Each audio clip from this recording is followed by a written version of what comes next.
I would now invite the children to come up for children's time.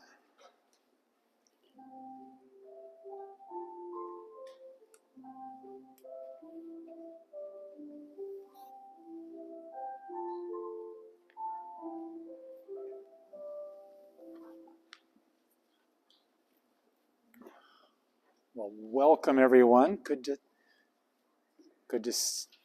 see you this morning. If I were to knit a scarf, what color should I use? What do you think if I were going to knit a scarf? What colors should I use? Which ones do you like? What colors do you like? Which one of these? Do you like, what about this? Maybe the red and blue. Yeah, that's kind of a nice color, isn't it? Or does anybody like yellow? No, you're not a big yellow fan? Okay, that's okay. Or turquoise, I think. This is turquoise, right? Is that what this is? Turquoise, yeah. Or maybe turquoise. But I could knit a scarf, and I could use some yarn like this with these colors for this scarf. Now, how long do you think it would take me to knit a scarf? How long do you think it'd take me? What do you think? What do you think? A long time. A long time? How long do you think is a long time? 4 days. 4 days. Wow. Yeah, well, actually, you're right. It would take me a long time. Why? And it would take me more than 4 days because I don't know how to knit. So I'd have to learn how to knit, and then I'd have to learn how to knit fast enough in order to make the scarf and do it in the time that I had available to me. And you know what? It would take a long time, and it might take 4 days times a lot more times, I think.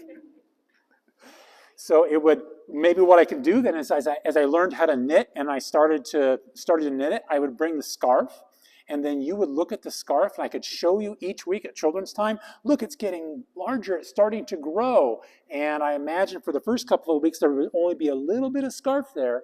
And then as the weeks went on, then the scarf would grow until it became a full scarf that I had knitted. Now, have you ever watched something grow really slowly, something that takes a lot of time to grow? Yeah? What are some of those things that take a long time to grow? What do you think? Plants. Plants, yeah, exactly. Do you have another idea? Trees. Trees, yes, exactly. Those are things that take a long time to grow, like plants and trees. Maybe if someone is putting together a big jigsaw puzzle, then it might take a long time for that jigsaw puzzle to get completed, but you could see it over time growing. Now, in the Bible, there's a story about a couple named Zechariah and Elizabeth, and they were waiting a long time, not for me to finish knitting a scarf, but they were waiting a long time for a baby. They wanted to be blessed with a child, and they hoped and prayed for a child, but they could never have a child. But they learned that they were going to be able to have a child. The angel Gabriel said, "You are going to have a child," and they had waited a long time for that. So even though it took a long time, God had a special plan for them. Sometimes good things take time to happen, like a yarn turning into a scarf.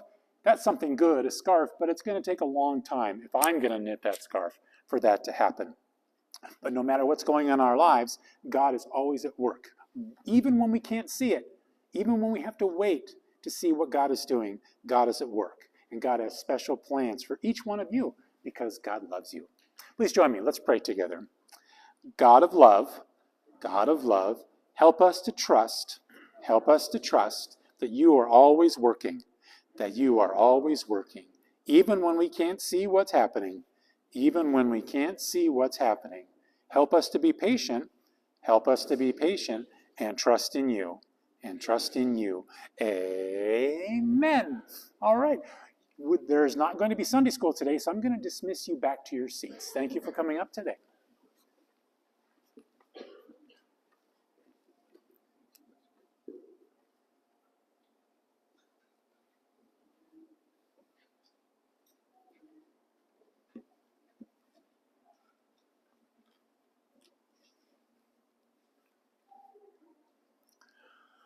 Well, what if I was going to make my wife, Lori, a hand-knitted blanket for Christmas?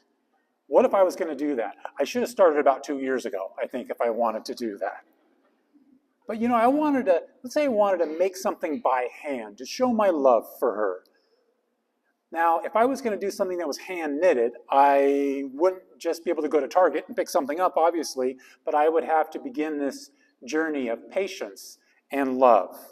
I would need to first, as I said, learn how to knit. That would be very important, just to learn how to knit in order to give her this gift, to make this gift for her. And then after I learned how to knit, then I would have to spend time selecting just the right color for her blanket. Of course, this would be the easiest part out of the whole process because the colors of her blanket would be her favorite colors. And that's the Iowa Hawkeyes black and gold. Next slide, Elliot, quick.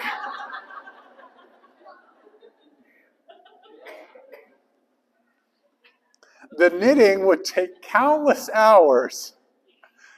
And as you would drive by the church, you'd see the light on in my office late at night, and you'll think, wow, pastor's either working on his sermon late into the night, or he's knitting that blanket, that black and gold blanket for his wife. I'd be creating something beautiful, and I'd be doing it quietly. It would be our little secret. She wouldn't know. Well, she does. She's here, so the secret's out. I guess I don't have to learn how to knit. But I would do it in secret, so that way she couldn't see me making it. Now, I have never made a handcrafted gift, but this art of handcrafted gifts is an example of waiting, and of unexpected blessings. Waiting as you create this gift and the unexpected blessing that the person gets from receiving that gift. We see this in the story of Zechariah and Elizabeth. Now, Zechariah and Elizabeth lived in a time when the Jewish people were facing some very difficult challenges. The Jewish people were part of the Roman Empire, and they had had hopes of having their own nation, of them being their own people, controlling their own destiny. But sadly, that had not happened to them. They were feeling powerless. They were feeling forgotten by God because they were controlled by the Roman Empire. But they continued with their religious practices, and they continued with the sense of waiting for someone who was going to come and lead their nation and save them from the Romans. They were waiting for this liberation from Rome. They were waiting for these promises of God to be fulfilled, that God would save them. Zechariah served as a priest, and this was a role that had some spiritual responsibilities. Priests lived in their own town, in their towns, in their own villages, and they had their own jobs, but every once in a while they would come up on a rotation, and they would be called to come to the temple and stay at the temple and to help at the temple for a period of time.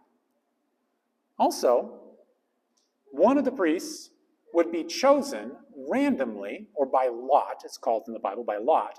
They would be chosen to go into the temple, into the most sacred part of the temple, the Holy of Holies, and offer sacred incense to God. And that would be done randomly, chosen randomly. That person would be chosen randomly by all of those priests who were serving at that time. This is kind of like reading the lessons at church. This once-in-a-lifetime opportunity to help a church. Although we will have Sandy help with reading again, so don't think you got out of it, Sandy. But now Zechariah has this privilege, this once-in-a-lifetime opportunity for him to serve God as a priest, to go into the Holy of Holies, to offer this sacred incense. And imagine the weight of this moment for Zechariah. Years of coming to the temple, years of faithful service, now coming to fruition in this sacred opportunity. When Zechariah enters the holy place, something unexpected happens. The angel Gabriel appears, and the angel Gabriel brings a message that would transform everything for Zechariah and Elizabeth and for our faith. In verse 13, Gabriel says, "Do not be afraid, Zechariah, for your prayer has been heard. Your wife Elizabeth will bear you a son, and you will name him John." Now we think if someone's mentioned in the Bible that they are a superhero of the faith, that they have strong and perfect faith, because they must be if they're mentioned in the Bible. But Zechariah is not one of these superheroes of the faith. He says in verse 18, "How will I know that this is so?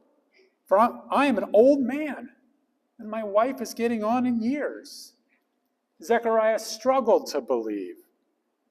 When we think about his doubt, it might even be understandable to us. He and Elizabeth had waited years for a child, and waiting all these years had probably worn down their hope of ever having a child. And maybe we can relate to Zechariah because of this. Maybe we've waited for years for something that has not happened. But in this story, it's another example of God's grace. Another example of God's grace. Even when Zechariah doubted, God didn't abandon him. God's unconditional love continues to work through his life and Elizabeth's life, even though he doubted. Of course, he has this moment of disbelief, and he says that to the angel, and he expresses that to the angel, and the angel says, "Well, you know what? You're going to not be able to speak for a while," which is probably a good thing, because that way Zechariah wouldn't say anything else to get himself more in trouble. God had to shut Zechariah's mouth. And maybe God needs to shut your mouth at times as well. I know someone that has one of these on her desk. It says, "Lord, keep your arm around my shoulder and your hand over my mouth." Some of you maybe can relate to that. Or you know someone who you maybe should buy one of those for. God had promised them a child, John the Baptist, and John the Baptist would prepare the way for Jesus. But it was a strange time for this to happen, especially when they were so old. They had waited years for a child. Why now? Maybe they were thinking to themselves, why couldn't it have been 5 years earlier or 10 years earlier? Why is God doing this in our lives now? And here's a perfect example how divine timing doesn't always match up with human timing. I don't know about you, but I do everything that I can to cut out waiting in my life. Waiting. Waiting for me feels like a waste of time. It feels like an unproductive activity. It feels like a passive activity, just waiting. I'm not producing. I'm not doing anything. One of my mottos is, when all else fails, just do something, which sometimes gets me in trouble. It's hard waiting. Waiting on God can also be hard as well. Maybe it was hard for Zechariah and Elizabeth to wait on God. But waiting for God doesn't have to be passive. Waiting on God can be active as well. It can be an active state of hope. It can be an active time of attentiveness. It can be an active time of being open to the possibilities that God has in store for us. And Elizabeth and Zechariah's experience teaches us this. Waiting can be a time where God is preparing us for something. Maybe in this time of waiting, God is preparing us for something new, like a new job opportunity, or a new friendship, or a move to a new place, or a change into a new stage of life, like schooling, a different school, or retirement. Waiting for something new. God is preparing us as we wait for something new. Or maybe waiting can be a time where God is slowly healing us. God is giving us strength and healing us, but it takes time for our bodies to mend, waiting for God to heal us. Waiting can also be an opportunity for God to give us wisdom. Wisdom to focus on the problems of today and not worrying about the unknowns of tomorrow. If I'm waiting, then I can focus on today. And I don't have to worry about what God might have planned for me tomorrow. I can wait and be active in my waiting, focusing on the issues I face today. Waiting doesn't have to be a waste of time, which is hard for me. Waiting can be a spiritual practice. This week, one way we can practice waiting for God in the big things of life, the transitional things in life, the life-changing things. One way that we can practice waiting for God in those big things in life is to practice being fully present in the daily parts of our lives, in our daily routines. These can be opportunities for spiritual crafting. During your morning coffee, you can pause You can pause. You can notice maybe the warmth of your mug on your cold hands, or you can taste that coffee, that wonderful, life-giving, God-given liquid that gives us energy and joy. I really love coffee in the morning, as you can tell. But enjoying that, recognizing that, and pausing, waiting. Maybe during evening meals, turning off the TV and focusing on your food and enjoying your food. And if you eat with others, the opportunity for a conversation, slowing down and pausing, being fully present. Maybe for you, it's creating small moments of stillness in your day. When you want to rush to the next big thing, when you want to check the next thing off the to-do list, maybe it's pausing, taking a moment just to be, practicing, waiting. Maybe it's also in times of waiting, which to me feel like wasted time, maybe instead it's finding peace in those times of waiting, like in line at the grocery store, or in traffic, or waiting for the 17 lights on 204th Street that I got to go through to get home. Waiting doesn't have to be an inconvenience. It doesn't. But these practices are about creating space to breathe, space to notice the blessings of life, to connect with other people, and to practice waiting on God. Waiting on a God of unconditional love that continues to work even when we don't notice it, even when we struggle to see it, even when we, like Zechariah, have a hard time believing it. Waiting for God. Because God is always at work, like that craftsperson working quietly on a gift, quietly on a blessing. God is always at work, weaving together moments and possibilities and love, and doing it for our good. Zechariah and Elizabeth's story remind us that in times of waiting, those don't have to be wasted times.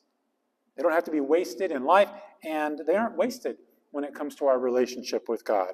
Waiting can actually be, rather than an inconvenience, as I see it, it can be a time of preparation, hope, a time to wait for unexpected blessings that God will give to us. And just as I might spend months creating a gift of a blanket for Lori in the black and gold colors of the Iowa Hawkeyes, each stitch I make would be an example of love and an example of patience. God is creating something beautiful in your life, stitch by stitch, moment by moment. God is doing that. And God does that as you wait for God's plans and as you wait for God's purposes to be revealed in your life. Would you please stand as we sing our song of the day?